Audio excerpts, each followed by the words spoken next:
Hello and welcome to today's episode of Chronicles of a Nigerian Woman. My name is Fagbeja and today I am reading Titi's story. It didn't take very long for me to realize that things would never ever be the same for my brother and I after our parents died. They had been in an accident and my dad died 3 days later. My mom was in the hospital for over a month. And we prayed so hard for her recovery, but in the end, she did not make it. I was 12 at the time, and Digi, my brother, was 9. All the while after the accident, we had been staying with Auntie Shade, my mom's younger sister, and things were fine.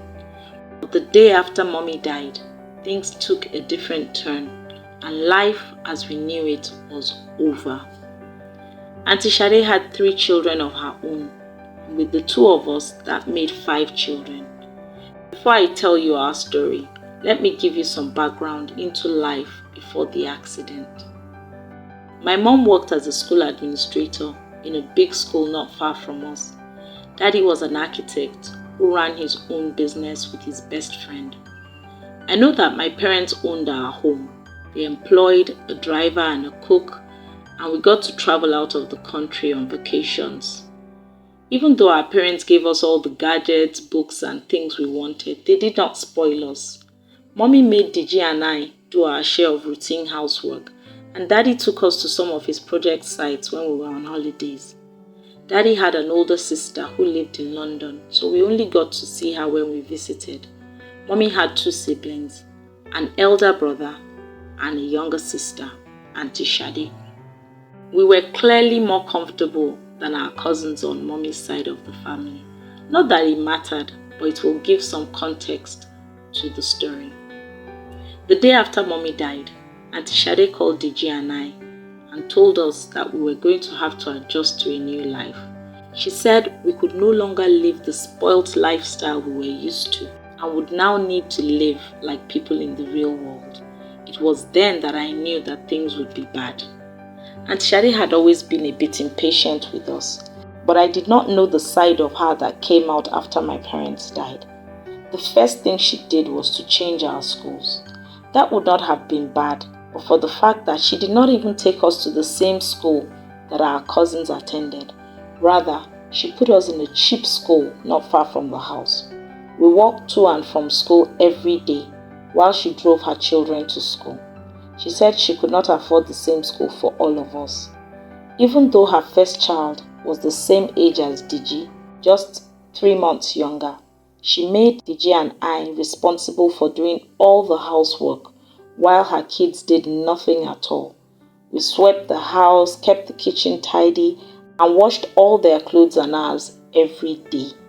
In our home, we had a washing machine, so washing clothes by hand was strange to us.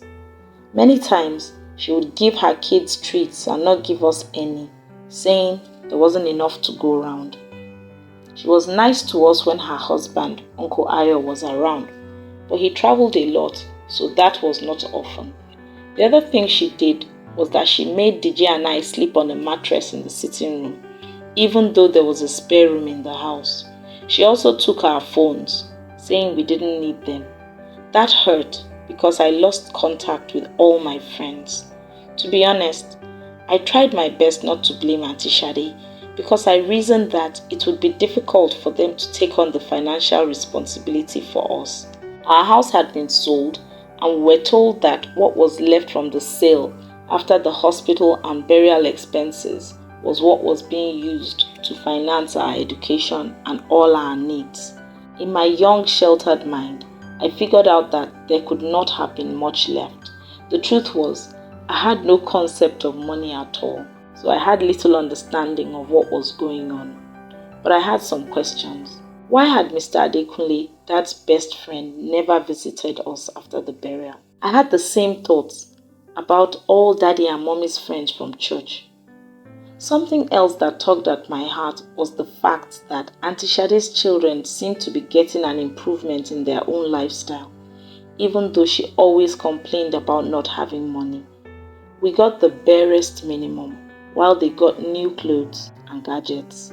She bought them tablets and a computer, which we were not allowed to touch, except when she put up a show when Uncle Ayo was around. But all I had were suspicions, and I pushed them to the back of my mind and tried to get by as best as I could. I was 17 when I finished secondary school, and I decided to look for Mr. Adekunle. And that was when I got to know the truth.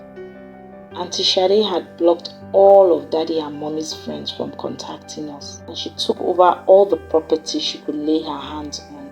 Mr. Adekunle had word that she had invested in land and had built a large house somewhere. However, the news was not all grim. Mr. Adekunle had placed Daddy's shares in the firm in trust for us. He was also able to convince some of Daddy's friends to contribute to a trust fund for both of us.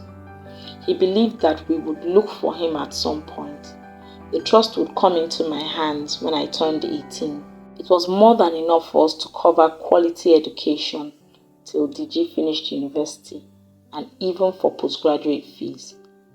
That was the end of our suffering. As soon as I turned 18, I took on legal guardianship of DG. We left Auntie Shade's house and started living on our own. I am 25 years now and I have completed a master's degree in education. DG just finished his degree in architecture and is working with Mr. Adekunle.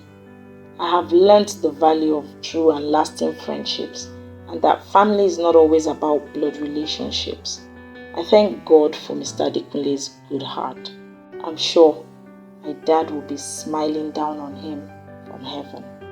What do you think about Titi's story?